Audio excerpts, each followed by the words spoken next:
kur fjalët peshojnë më shumë se heshtja. Pas gjithë ngjarjeve të rënda që kishin ndodhur, shtëpia nuk ishte më e njëjta. Muret dukeshin sikur mbanin brenda tyre jehonën e tensioneve, zërat e ngritur dhe emocionet e pashprehura.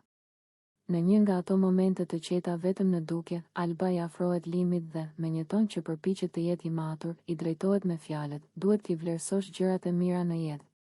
Ishte një fjali e thjeshtë, por e ngarkuar me kuptime, një përpjekje për të dhënë një mesazh reflektues pas gjithë kaosit. Por për Limin, kjo fjali nuk u ndje si këshill, as si paqe. Përkundrazi, ajo u përjetua si një gjykim i heshtur, si një përpjekje për të marrë një rol moral në një situatë ku plagët ishin ende të hapura. Ai e shikon Albën drejtë në sy dhe i përgjigjet pa hezitim: "Hajde ulu këtu, s'më lidh asgjë me ty, ti vlerëson baxhellat, jo njerëzit e mirë." Fjalët e tij bien rënd, jo vetëm mbi Albën, por mbi gjithë ambientin që i dëgjon. Ky shkëmbim nuk ishte thjesht një debat mes dy individësh. Ishte përplasja e dy botkuptimeve, dy mënyrave të parit të jetës dhe vlerave. Alba fliste për mirënjohjen, për nevojën për të parë dritën edhe në errësirë, për të kapur pas gjërave pozitive si një mënyrë për të mbijetuar emocionalisht. Nga këndvështrimi i saj, vlerësimi i jetës ishte një zgjedhje personale, një akt force. Ndërsa Limi fliste nga një vend i lodhur, i zhgënjur dhe i lënduar.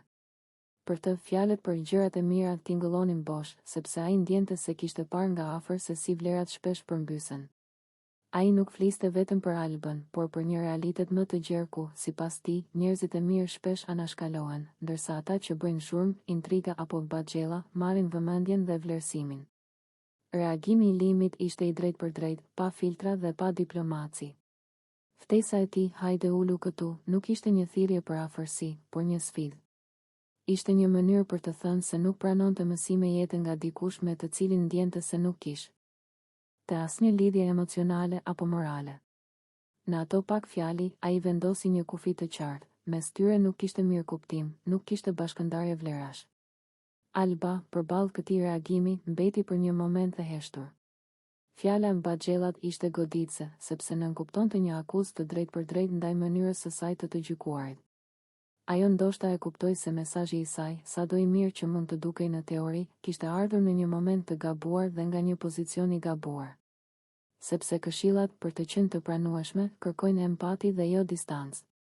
Ky dialog zbuloi diçka shumë më të thellë se një konflikt personal.